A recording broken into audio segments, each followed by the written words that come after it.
Good morning. How's everybody doing? You guys were clapping earlier. I don't know if you know that or not. It was pretty crazy. It was like, they clapped. First service was weird. First service folks, I don't know if you were clapping at home or not. Maybe you were. But in the room, first service, like a song would end and there would be like one person and they would give it the old like very energetic. Like, that was it. I'm going to give you a fair game warning. The closing song today is a good clap along song. All right, so don't leave them hanging out here. Poor Heather in the first service, she was trying hard. I mean, Heather was over here doing her thing, and she was clapping. In the first service, they were just like, I'm just tired. Just receive the offering. I got to go home. I don't know what it was. So Heather, I appreciate it. And I was with you. I don't know if you know it. See, Heather, I'm earning my keep today. I was trying. So just fair warning, warm those hands up. Right, get them ready for the closing song today. Hey, my name is Ryan, and I'm the lead pastor here at Crossroads, and I can see everybody wore your ugly sweaters today. I particularly like that one right there. That's really, oh, no, that's not an ugly, oh, sorry. No, I'm just kidding. Nobody got the memo. We forgot to send that one out, but I just thought I'd bring a little Christmas cheer here with everybody. Here's the problem with this sweater. It's got this, like, thing right here. This is like a three-dimensional sweater, and every now and then when I talk, I like point my head right down. That would happen. I'm like, whoa, I got a mask. What is going on? I felt like, so no, I really am the lead pastor. I apologize if that's confusing to some of you, but thanks for being here. If this is your first time, so glad you're here in the room. If you're tuning in for the first time, thank you for connecting. As you came in today, or as you logged in, you noticed there's some links there for the Connect card, and also the talk notes. You received talk notes as you came in on the tables if you want. We'll jump in. The fill-ins are bright yellow. We give you all the answers ahead of time. We don't want you to have to work for it here. So we're in week 4 of this series, Peace on Earth, which we said this is the point of Christmas. Peace on earth. The angels pronounced it goodwill, peace on earth to men of goodwill, which is all of us. God loves every one of us and desires for that peace, that shalom, that wholeness. And we're talking about that. So it's good. It's fun. How many of you in the room, raise your hand up nice and high if you're at home, hit the like button or something like that when I say this. How many of you have ever experienced the crash of Christmas? Like the Christmas crash. You know what that feels like. We go hard and we go fast to Christmas, right? Like November hits and we start thinking about it. And then it's like Amazon and we're checking things out. We're trying to make sure we beat the deadline for shipping. And then it's all the menus that we got to prepare. And we run and we go and we go and we go. And then Christmas hits. And then all of a sudden the withdrawals, like bam, it's like cold turkey.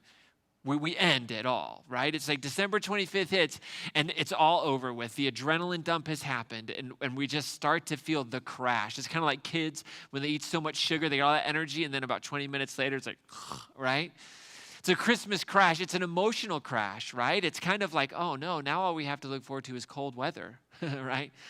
Like, what am I going to do until the summer? Or if you're super spiritual, it's like, what am I going to do till Easter? But let's face it, we're all saying, what are we going to do till summer, Right, and we hit that crash, and we go, oh man, it's so depressing sometimes. And some of you hold out, right? Like some of you can carry that Christmas mood through like Christmas evening, but then like you wake up December 26th and it's like, I got to get rid of this tree. We got to get rid of these leftovers. Right, and it's not like the joy of it anymore. Some of you, if you've got real little kids, you make it to about 7 a.m., right? 7:30 a.m., you're like, fend for yourself, like play with your new toys. Leave me alone for a week, Because we go and we go and we go. Now, why is it? And I thought about that this week, and I figured it out. I figured out why we have this massive withdrawal, because I'm just that smart. I might have read an article. I don't know what it was. But no, this is what I think. This is just my 2 cents. I think that we hit this wall, that we go through Christmas crash, we hit the withdrawals, because Christmas in the West, right? We live in the Western world. Christmas in the West is driven primarily by a commercial calendar and not a liturgical calendar, right? So by liturgical calendar, I mean a rhythm of existence that's based on your spirituality. Right? If we think of the church, we've talked about the church lots around here, but if we think of the church as the body of Christ, the called ones, the called out ones, not the people that are going to heaven ones, but the people that are working to create heaven here on earth, right? Equity for everyone, justice for everyone, mercy for everyone, right? That if we live our lives by a liturgical calendar that seeks the rhythms of the soul, That's different than the rest of our kind of Western world. Because if we're honest, the Western world functions by a commercial calendar. Like you could probably tell me right now, when you walk into a store on December 27th, what are you going to see? You're going to start to see Valentine's Day, right? And then once Valentine's Day hits, you're going to start to see the Easter Bunny, right? I mean, there is a commercial marketing calendar that exists and floats around there.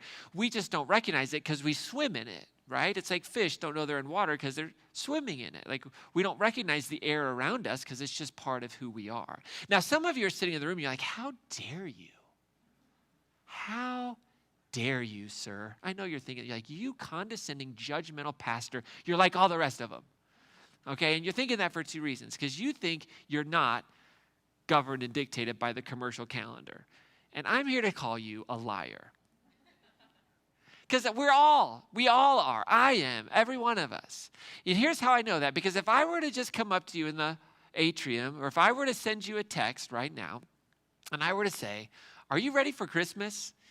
What would go on in your head first thing? What do you think I'm asking you?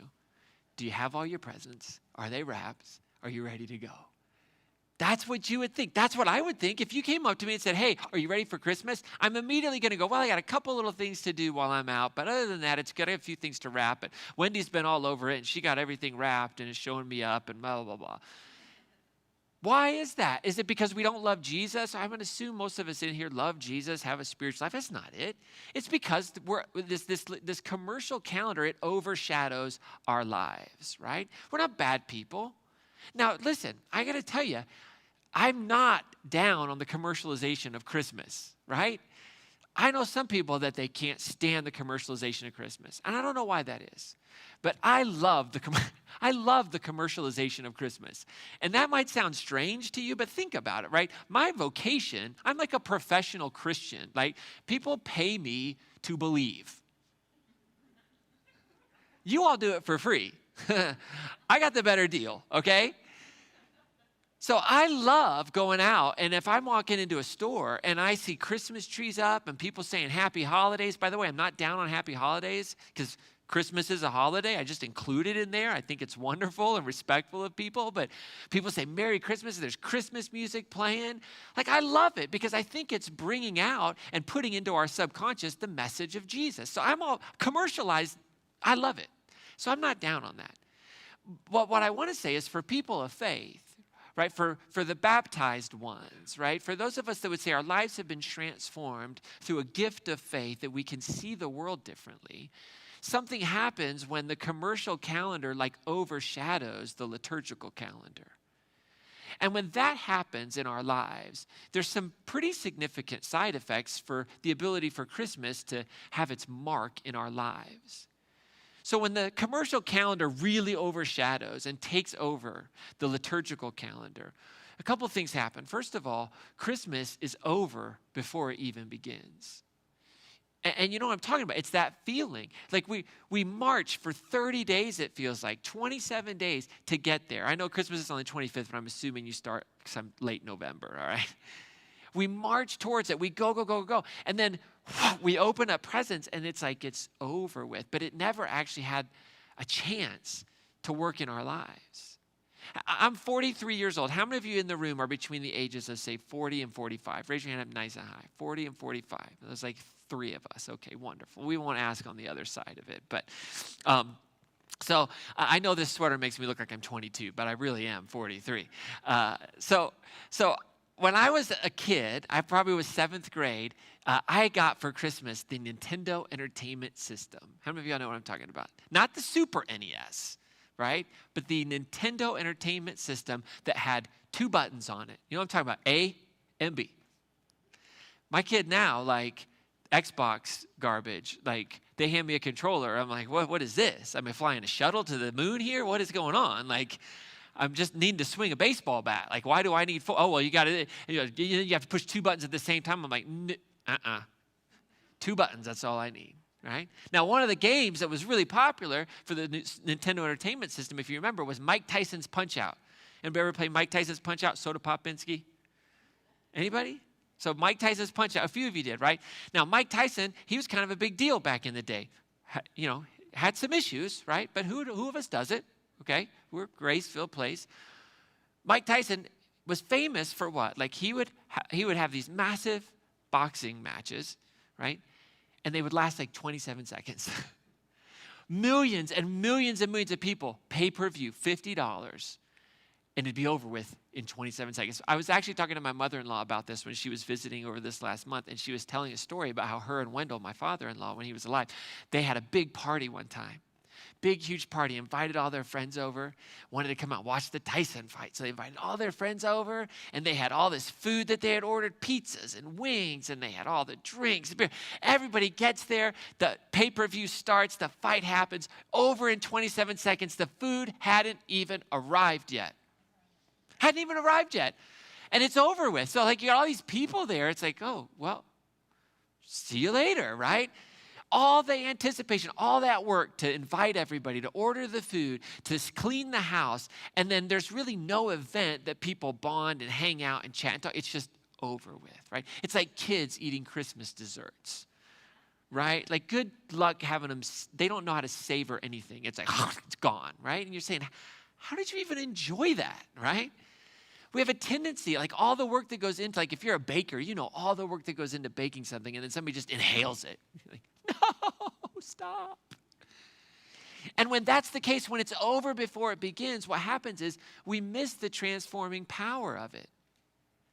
We miss that this experience year after year of coming to the manger, of being reminded of this incredible miracle, this wonderful expression of love, right? And we miss the transformation, and we actually trade transformation for goosebumps, right? You know what I'm talking about. The Christmas Eve goosebumps. Right? If you've been around church for a while, or you come and get Christmas Eve and it's the candlelight. Oh, I mean, and I've got some great stories about Christmas Eve candle lighting with my kids, right? But like, that's for another day. But like, we love that. We love the Christmas carols and when the snow machine works and all those wonderful feels, right? It's just amazing. And then we like, oh, that's great. But then the truth is you go home and that's over with. And then it's like rush home. Got to deal with whoever might be coming over, might not be coming over. It's COVID, it's crazy. We got to deal with all that. But we just kind of exchange it. We're happy with that. But I think that for people of faith, for peacemakers, there's a way in which we can walk into this season and we can avoid the crash and we can have transformation and not goosebumps. And it's a little something we call the 12 days of Christmas. How many of you ever heard the song, The 12 Days of Christmas? Y'all want to sing it? You want to sing it at home? Go ahead. You sing it at home. We'll just keep on going. All right? Do you think there's anybody at home singing it right now? Maybe. Text me if you're singing it. Record yourself singing it. Send it to me. 207-608-1106. I would love to see it. 12 Days of Christmas, this kind of folksy, fun Christmas carol that there's a true love and they get a gift over these 12 days. Now, you can research. I did a little bit of research. I didn't do too much research on it, but I did a little bit of research on it. And there's all kinds of like folklore and tales about how this song came about. And as far as I can tell, it has no spiritual significance whatsoever, right? Like so many things that we do in the spiritual world, we infuse spirituality into it at some point in time, but at the end of the day, it really is just this kind of fun carol that came out of Europe, right? But it's these 12 days. Now, what happened is the church, over many centuries, the church developed a season called the 12 Days of Christmas, right? And the 12 Days of Christmas is a time where there's this celebration and it moves us. And I actually think if we will embrace the 12 days of Christmas, that we can actually give ourselves some space to receive the transformation that comes through the experience of the manger. Now, I want to tell you right now, I'm not, you know this about me, like I'm not a real religious guy, right? In fact, like religion is the sense of like rules and things you have to do to keep God happy and, make sure that you're a good person. Like I that's awful, it's deplorable, I hate that. So the 12 days of Christmas, just from the beginning, it's not come to church 12 days. We're not doing that. I only work one day a week. That's Sundays. So the overtime would be astronomical. We could never, so we're not doing 12 days of church, okay? It's 12 days of Christmas. So right now, some of you thought maybe I was going to make you come to church or tune in for an hour. No, all right? But I want to share for a few minutes, just like maybe 2 or 3 things that if we live into this idea of the 12 days of Christmas, not this religious have to, but if we live into the idea of the 12 days of Christmas, we might learn some things and we might open our hearts up for transformation, all right? So the first thing is this. The 12 days of Christmas, what we ought to think of it as, is it begins a journey to epiphany, okay? Now, Epiphany is something that we don't celebrate in the Protestant world. Like, we're in the Protestant world. Some Protestants do, but our kind of strand of faith that we've been a part of, we don't really celebrate Epiphany. So you say, what is Epiphany? Right? Well, Epiphany is a Christian feast that is celebrated on January 6th. And what this celebration is, it's the celebration that God took on flesh, manifested God's self to the entire world, to the Gentiles, not just to the Jews. And it's celebrated through the story of the three wise men. Now, how many of you know, we have no idea how many wise men there were, right? We just say three wise men because it fits the song really well, okay? So it's celebrated through this story in Matthew chapter 2, where it says Jesus was born in Bethlehem in Judea during the reign of King Herod. You got to remember, King Herod was a crazy guy, kind of a monster of a leader. It says, about that time, some wise men from eastern lands arrived in Jerusalem. Now, they got to know this. Wise men really softens the blow here, because what really is being described are some people from the east that were probably astrologers. Y'all know astrology, right? The study of the stars and the heavenly bodies, and looking for purpose and meaning, astrology. Now, I don't know about you, but I grew up in an era where astrology, that was a no-no. Like, I remember, some of you might remember this, you might be old enough or not. If you're a youngster, you won't know this, but like when I was a kid, you'd go to the grocery store. And that was back in the day where you went into the grocery store before they would bring them out to you. Now they just bring your groceries out to you. So some of you might not even know what I'm talking about there. But you used to have to go into the grocery store and get your own food. Now they'll do it for you. But we would be in line at the grocery store. And then by the gum, there were these little round, like rolled up scrolls. Anybody remember this? They were little rolled up scrolls, a whole bunch of them. And all I knew was those were bad. Like, if you touch that, you were going to get possessed by the devil and probably start buying cigarettes next. Like, that was like in the conservative fundamentalist world I grew up in. Like, that was it right there. And what it was people would buy these little things, these little rolls, they pull it out, and it would tell them their future, and they would then start worshiping the devil. Like, that was how it was like presented to me, right? That's what astrology was. But what's fascinating is, that's really not what astrology is, by the way, but like these people that showed up with Jesus, they weren't Jewish people. They weren't Christians. There was no such thing as a Christian back then. I don't have any idea what their faith was. I don't know what they believed in terms of gods, or they probably believed in multiplicity of gods. I mean, it was very uncommon to have any sense of monotheistic faith. And they show up to worship Jesus, right? They come, these wise men, they see the stars. Like, heaven forbid we actually think that you could actually find God in science. I mean, that's crazy talk right there. So they're like studying, and this is a weird thing. And something inside of them says we should follow and see what this is pointing to. And so they end up coming into Jerusalem, and they say, where is the newborn King of the Jews? We saw his star as it rose, and we've come to worship him. We've come to worship him. Isn't that fascinating? So this story celebrates that the love of God is not based on borders and boundaries and religion. It is for all people. Good news for all people. You know what's happening tomorrow? Have you been paying attention to your Facebook feed, right? Some of you are shaking your head. We know it's true if it's on Facebook, by the way. So we're scrolling along, and you can see that there's going to be this pretty cool event with planets tomorrow, and it's called the Great Conjunction. And it is where Saturn and Jupiter, right? Am I right? Saturn and Jupiter are going to pass, basically. And they're going to appear in the sky to be like a toothpick apart, and they're going to create this, what will look and feel like an enormous star. And it's being called the Christmas star. Now, this is not a highly unusual event. In fact, I think I'm not an astrologer, remember. I don't do that stuff. This is something that happens like around 20 years. Every 20 years, they pass one another. But as close as they're going to be, the last time it's been this visible was in March of 1225. 1225. So that's like 800 years ago, 820 years ago, something. No, 800 years ago. How many years ago? 795. Thank you, you overachiever, Rod. 795 years. That's what happens when you have to listen to the message 3 times as the host. Right? Some of you are like, I can barely make it through one. How does that guy do it? So listen, 795 years. 795 years. This is like a once in a lifetime, generation after generation event. So you know what we're going to do? I'm going to go outside tomorrow. I'm going to look at this star.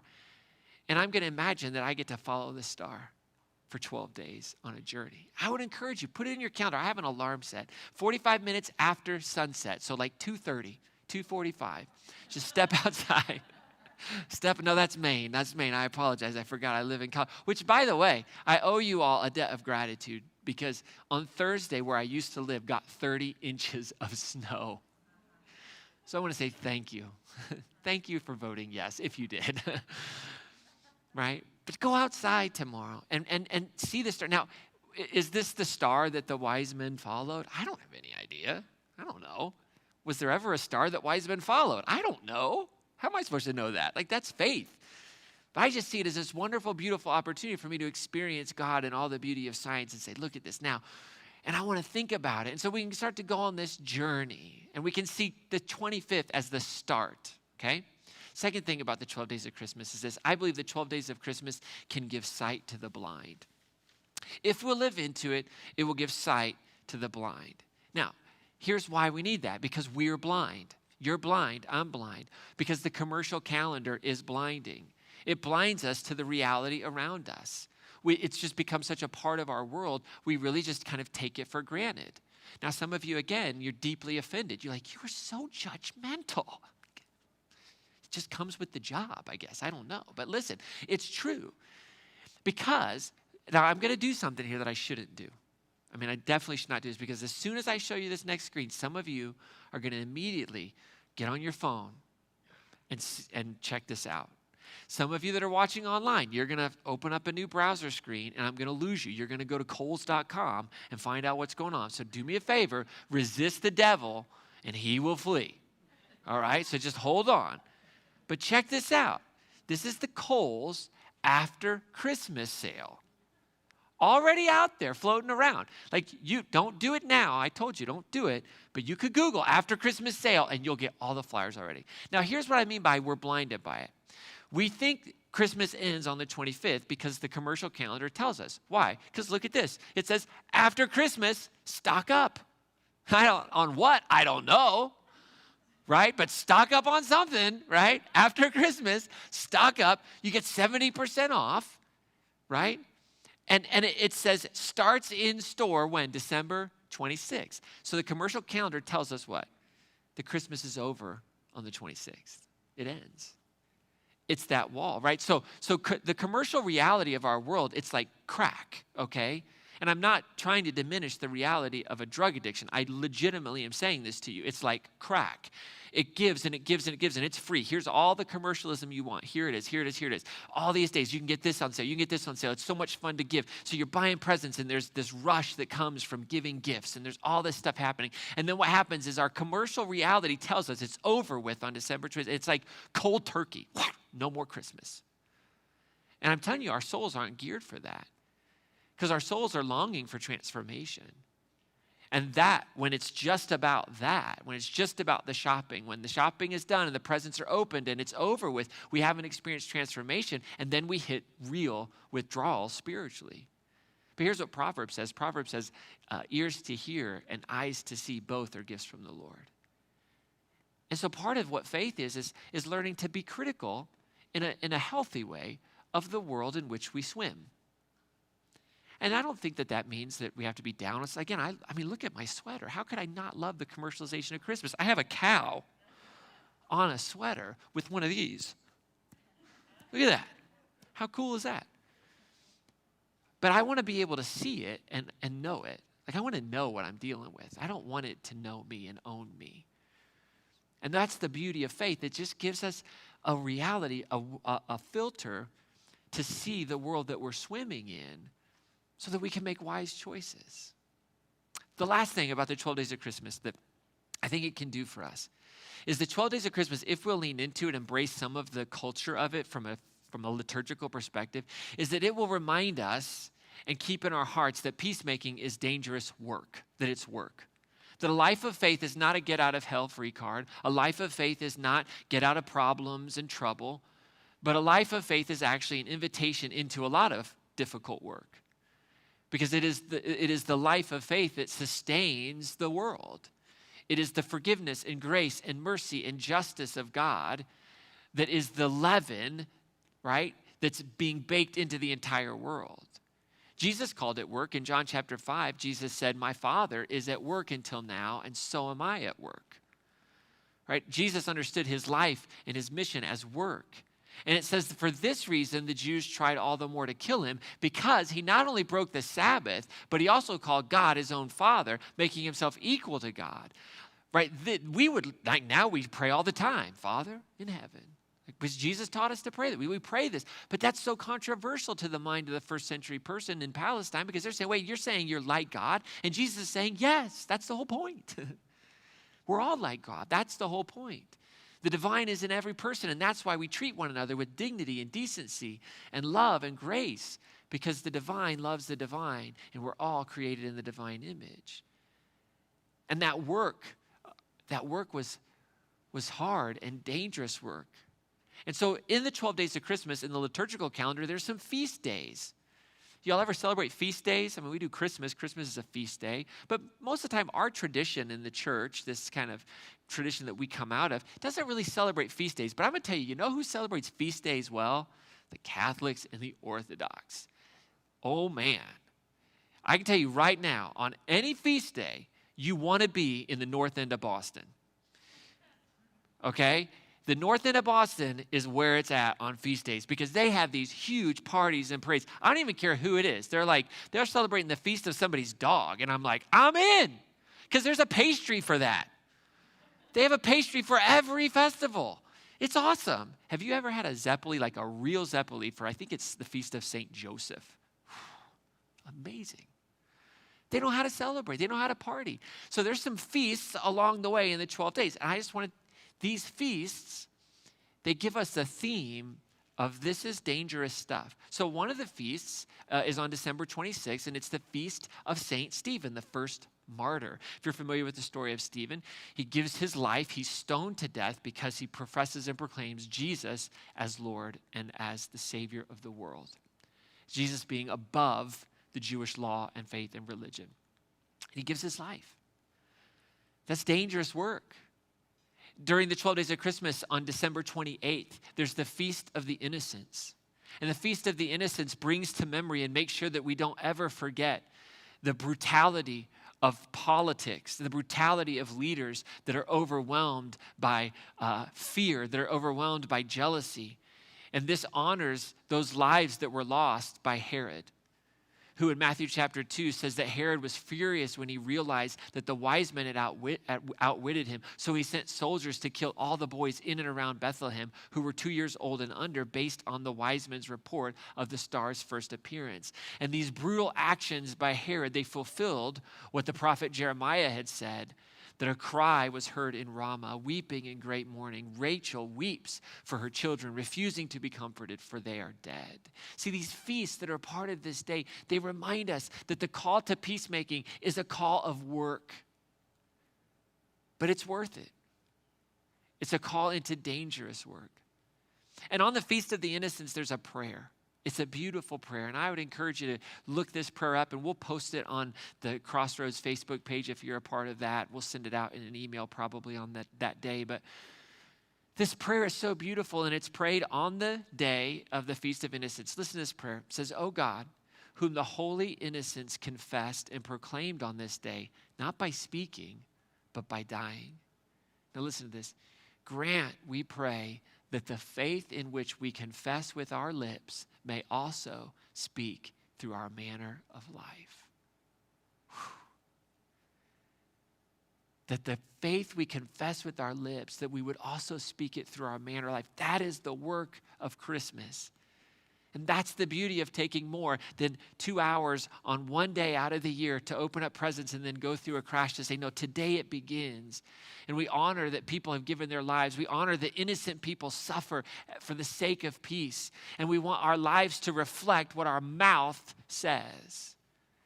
There's beauty in that. There's transformative power in that. And so here's the point. I know you were wondering if there would be a point besides the sweater today. There is.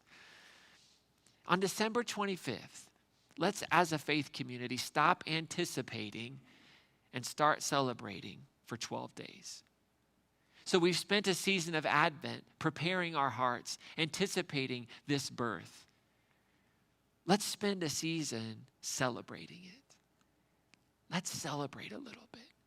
Let's not see it as the commercial calendar would tell us, that it's over with as soon as the presents are opened, because we're not driven by that calendar. We exist with it. We take advantage of it. Hey, I like anybody else. I want a good deal. But I recognize that's not where it's at. And so these 12 days in your everyday normal life, remember, I'm not telling you to come to church for 12 days, all right? But in your everyday normal life, here's some things that you and I could do during this 12 days to just mark it and be a part of it. First of all, just pace yourself. 12 days is a long party, okay? You can't go all out on day one. You got to remember you got 11 more, okay? So pace yourself. Pace yourself and just light a candle every day and breathe. Just light a candle reminding you, this is the day. This is the day that the Lord has made. I will rejoice in it. I'll rejoice in today as this part of this 12 days with myself, with my family. I want to encourage you to sign up, join the 12 Days of Christmas journey that we're doing. So here, we're going to walk through for 12 days a daily devotion called The Work of Christmas. And The Work of Christmas was written by a guy named Bruce Epperly, a scholar, pastor. And the subtitle of this book is The 12 Days of Christmas with Howard Thurman. And it's a wonderful set of daily readings, and we're going to actually walk through and read it together. We have a daily video devotion that it's about 6 minutes long that we're going to email out to everybody that wants it. It'll also be on our Facebook page during the Drop of Hope that morning. And we're just going to explore through this book some pretty extraordinary things that Howard Thurman said. If you're not familiar with Howard Thurman, he was a civil rights leader, civil rights activist, lived through the Jim Crow era. Really amazing, wonderful contemplative life. And we're going to just journey along the work of Christmas, this work of justice and mercy that the Christmas story calls us into.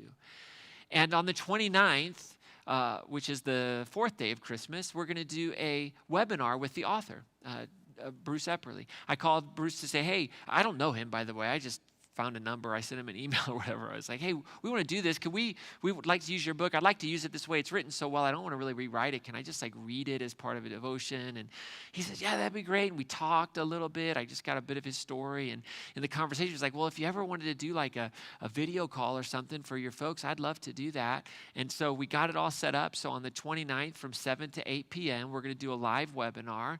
And we're going to talk about the 12 days of Christmas. We're going to talk about the life of Howard Thurman a bit, his experience with Howard Thurman. And we're going to talk about what are the challenges to peacemaking in 2021. What are those challenges for us? And I think you're going to love it. I've had one conversation with Bruce, and I was so distraught because I lived in New England for 20 years, and he's from New England, and our paths never crossed. It's brilliant. It's just wonderful. And really in alignment with our heart for peacemaking is the work that he's doing. So you could be a part of that. If you've got little ones, right? Make sure you're staying tuned to the CK Online webpage because there's resources there and there's fun things for you to do during the 12 days of Christmas with your littles if you'd like to. And then I want to encourage you to be creative. Make it your own, right? Do what works for you. Make food part of it. Do a food that you love every night. A different food. Maybe it's a treat. So I throughout the year, I eat kind of a restricted diet, but Christmas, for me, Christmas was I'm eating whatever I want on Christmas Eve and Christmas Day. Now I get to do it for 12. I'm like, yes. So I'm eating whatever I want for 12 days, right? But there's ways you can do it for you, right? However that works for you, but you could make food a part of it. You could do a nightly game as a family with you and your spouse or you and a family member who lives away. You can get on and do Whiplash or some sort of online game. But you could just do a game every night. We're just gathering together to celebrate the 12 days of Christmas this way. You could volunteer. Volunteer somewhere in the community for an organization that you believe in. You believe in the work that they're doing. Just give them a call and say, hey, I'd like to come over and how could I volunteer in a safe way? I'd like to do it once in the next 12 days. And you just do that. It works for you. It's a part of who you are. Make homemade cards for your neighbors, right? Hey, I just wanted to send you a note in between Christmas and New Year to just let you know I was thinking about you, and if you ever need anything, I'm here. Right? Just do something, right? Like that. Here's a fun thing you could do. And again, these are just things, just baby pictures, right? 12 Days of Christmas is about the birth of a baby. Pull out your baby pictures. Pull out your kids' baby pictures. Talk about them as a baby. Talk about your own life. Pull out pictures of you as a baby one night. This is what I mean. Just be creative with it. It doesn't matter what you do. The point is to hit the pause button and to just live a little counter to the commercial calendar of the world. And then I want to encourage everybody to do this. And we're going to talk more about this in 2 weeks, but just plan an epiphany party. Plan an epiphany party on January 6th, right? So plan particularly on January 6th on Epiphany to do something to celebrate that God was incarnate, revealing God's love for everyone. And there's again, Epiphany's got some good recipes for like pastries and treats. You got to try something, do something. But celebrate this Epiphany. And if you have young kids, talk about how beautiful it is that God loves us so much. That God, the fullness of God, took on flesh. And now we can participate in the life of God. We can have hope and we can have joy and we can forgive when we can't possibly imagine forgiving. And we can find healing from the most horrible circumstances in this world. And then just keep it going. Keep Christmas going during these 12 days. If you're watching the Christmas movies, don't stop on December 25th. Watch them through the 12 days. Right? If you're into Christmas music, keep the Christmas music going. Keep the tree up. Like live into Christmas for 12 days. And if we'll do this, I really do believe that we'll avoid the spiritual Christmas crash. We'll avoid it. We'll give ourselves a period to kind of ramp out of it and into what God has next for us, which is kind of our march into this winter season, our march into Easter. Like we'll learn the off-ramp. It won't be just this cold turkey. And when we give that off-ramp, we give our souls a chance to breathe a little bit. I do think that the manger has the opportunity to transform us every year. So the question and the big plea for me as your pastor is don't settle for goosebumps. Don't settle for goosebumps. Christmas Eve will bring them, even in COVID, watching them at home, being with family. If you come to this space, it's going to produce the goosebumps, but don't settle for that. Let that be part of the journey into transformation, because that's what we all really desire in our lives is transformation, that we would see ourselves differently, that we would see our enemies differently, that we would see our kids differently, our spouses differently. And some of those we think of as enemies too. I understand the redundancy in that. But that type of transformation, that we would have eyes to see and ears to hear. So as we wrap up today, what is God inviting you into?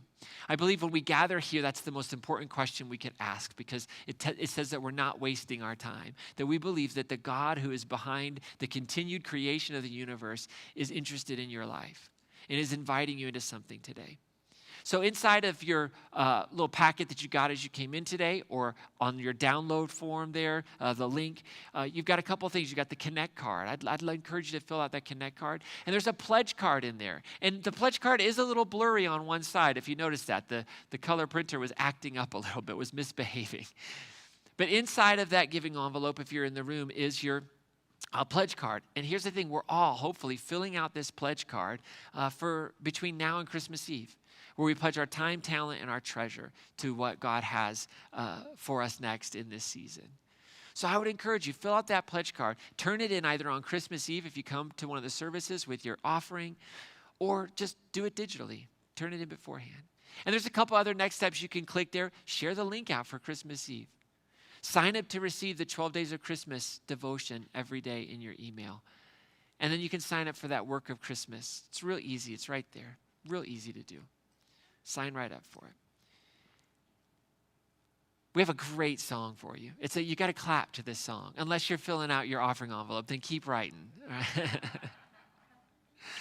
I hope it's okay if I joke around, right? But this is a fun song, and I love this song. It's a declaration. Let there be peace. And it's probably meant to be sung on Christmas Eve or on Christmas night. But it says, let there be peace in our hearts tonight. Let there be peace in our hearts tonight. And it calls the weary, it calls those that are hurting, it calls all of us into this space that peace can be in our hearts tonight. So if you're in the room, do the band a favor, clap along. It's been 8 months since they've had people clapping with them. They would love it, all right? So clap along. Josh is laughing. He's like, yes, please clap.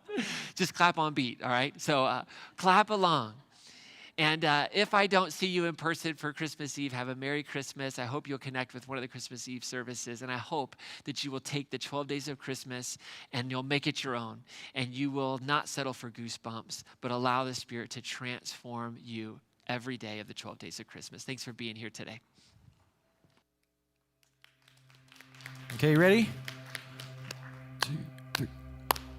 Hallelujah, oh holy night. Angels sing on this night divine.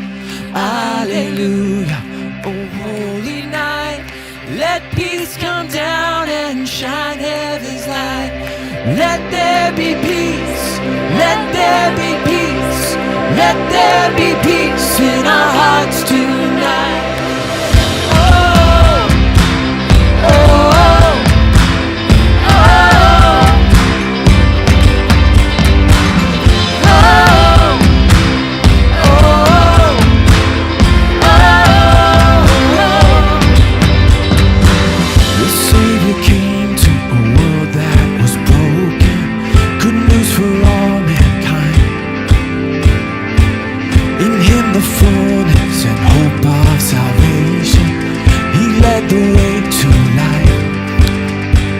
Let peace be in our hearts tonight. Hallelujah, oh holy night. Angels sing on this night divine. Hallelujah, oh holy night. Let peace come down and shine heaven's light. Let peace come down and shine heaven's light. Oh, oh.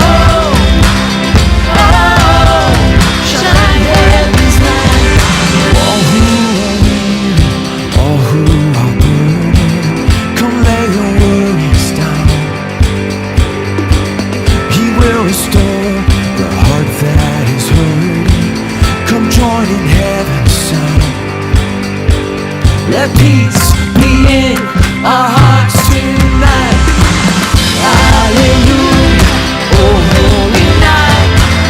Angels sing on this night divine. Hallelujah, oh holy night. Let peace come down and shine heaven's light.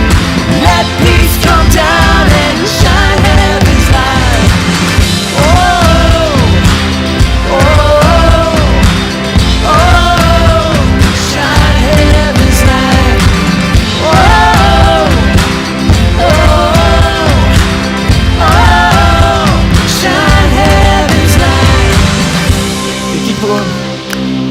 Keep clapping. Let there be peace. Let there be peace. Let there be peace in our hearts. Sing that again. Let there be peace. Let there be peace. Let there be peace. Let there be peace in our hearts tonight. Let there be peace. Let there be peace. Let there be peace in our hearts tonight. Again. Let there be peace. Let there be peace. Let there be peace in our hearts tonight.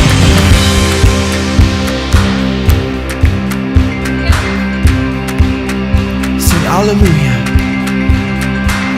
Hallelujah, oh holy night. Angels sing on this night divine. Hallelujah, oh holy night.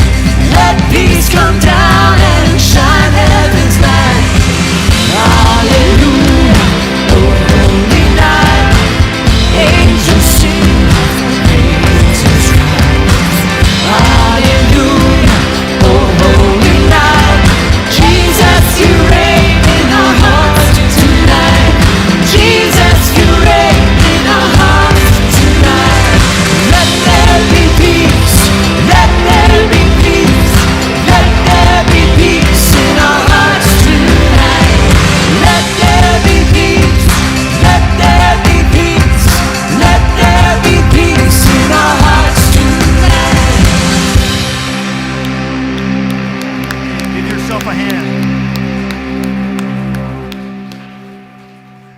Hey, great job, team, and great job, all of you. Give yourself a hand. Let's do that. Good job, you guys. Hey, before we wrap up today, just stay with me just for a couple minutes. Got a couple things we want to wrap up. Like Ryan mentioned, this is a time when we can give back to God through our financial giving to invest in the work and to support the mission of Crossroads Church. 3 ways to do this. Go online to crossroadscolorado.com.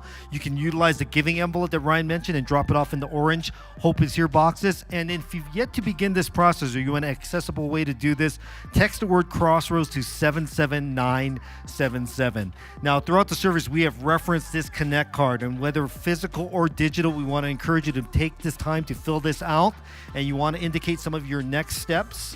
One of the things that you can do with this card is you can utilize it for a prayer request if you have one, but you can also click on this to get the link to make your commitment to pledge toward our 2021 Pieces Worth It ministry initiative. You can also utilize the card to share watch parties as well as to sign up for the 12 Days of Christmas email devotional that starts on Christmas Day. Now, speaking of prayer, if you do have a prayer need, I mentioned you can use the Connect card. You can also text the word prayer to 970-500-0970. If you're in the room, we'll have members of our prayer team in the front stage area after service to pray with you. And if you're online, you can click the live prayer button and one of our hosts will pray with you. Now, hey, I got some important information on how Crossroads is going to finish out 2020, so stick with me here. I know many of us go back and forth between our live cast experiences, so to let you know, the next 2 Thursdays on the 24th and the 31st, in view of Christmas services and New Year's Eve, we will not be holding our live cast services here on Thursday, so we'll see you next year if you come on Thursdays consistently, but we will be having on Sunday, December 27th at 9 and 11 a.m. That'll be the third day of the 12 Days of Christmas. Pastor Dennis Anderson will be bringing us that Sunday message, the last one for 2020. Now, a couple other things regarding Christmas Eve. Again, just a reminder, 6 services, the 23rd, 5 and 7 p.m., the 24th on Thursday, 12, 2, 4, and 5:30 p.m. You can watch it on Facebook Live, our online campus, or again, you can be a part of it in person. And again, just a reminder, if you want to pick up these candles, you can do so. It will be available in the atrium, or again, if you need to have us provide it to you, if you're at an at-home situation, go to crossroadscolorado.com, Christmas 2020. So, I think as a takeaway from Ryan's message, I plan to drink eggnog for 12 more days past the 25th. So I'm going to pick up a carton today. And, no one else got the message about the ugly Christmas sweater, but the great thing about it is Ryan's sweater, I think, covers us all. Don't you think? I think that was good enough for all of us. But anyway, hey, guys, you know what? I'm going to see you guys sometime on the 23rd and 24th. If I don't, everyone have a Merry Christmas. As you leave, please stay safe. Practice good social distancing. We'll see you on the 23rd or 24th, everybody. Thank you.